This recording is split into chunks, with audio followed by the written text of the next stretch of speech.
Sawadee krap, a happy Friday to you all, and welcome to Thailand News Today. Now, before we begin, a warm shout out to Thaiger legend Grady Ballantine. Thank you so much for your support, Grady. And if you would like to be a Thaiger legend yourself, you can support us by hitting that join button. Now, as always, let's hear the daily COVID numbers.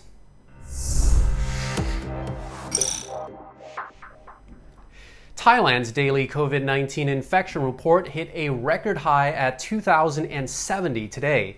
For the past 9 days, the daily totals have all been over 1,000.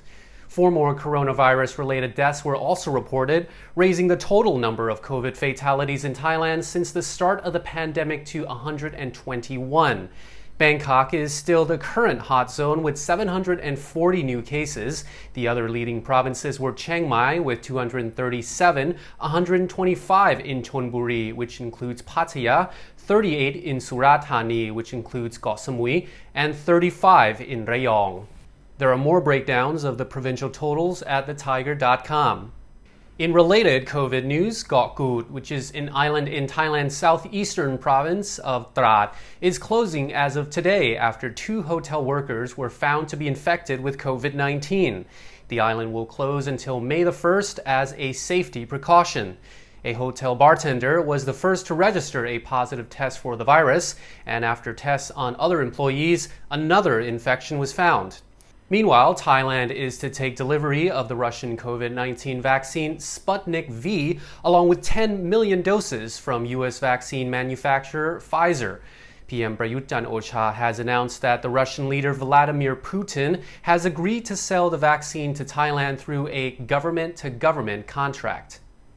In other vaccine developments, the Public Health Ministry, Anutin Chanvirakul, has confirmed that U.S. pharmaceutical giant Pfizer has agreed to sell 10 million doses of its COVID-19 vaccine to Thailand.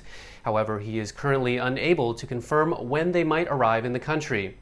The vaccine has yet to be registered and approved for use in the Thai kingdom.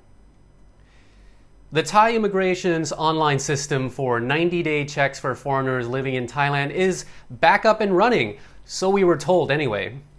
Expats should now be able to report their address every 3 months online rather than in person or by mail. The announcement was made on the Immigration Bureau's Facebook page and was written in Thai because, well, what better way to communicate to foreigners? Just yesterday, a spokesperson from the CCSA recommended foreigners mail in their 90-day reports while the system is down. Some of our readers say the website has been down for months, and we've already received reports back from our readers today with 7 out of 9 comments saying they still could not do their 90-day reports on the webpage. Officials in Phuket have started their extensive screening process of all arrivals. The new checks will be in place until at least the end of the month. Anyone arriving from one of the high-risk red zone provinces must have proof that they have received 2 doses of a COVID-19 vaccine or evidence of a negative PCR test taken within 72 hours of their arrival. Those who cannot satisfy either of those requirements will need to take an antigen rapid test. The test is free of charge for Thai nationals, but 500 baht for foreigners. People arriving on the island say that it's taking about 45 minutes extra to get through with all the checks. Now, a positive test will guarantee you a 14-day stay at a government hospital or a field hospital. The governor of the Tourism Authority of Thailand, perpetually an optimistic fellow, has admitted that the TAT may need to revise its 2021 tourist revenue forecast, but then in the same sentence, he insisted Phuket Sandbox no quarantine on arrival project will still be happening in July.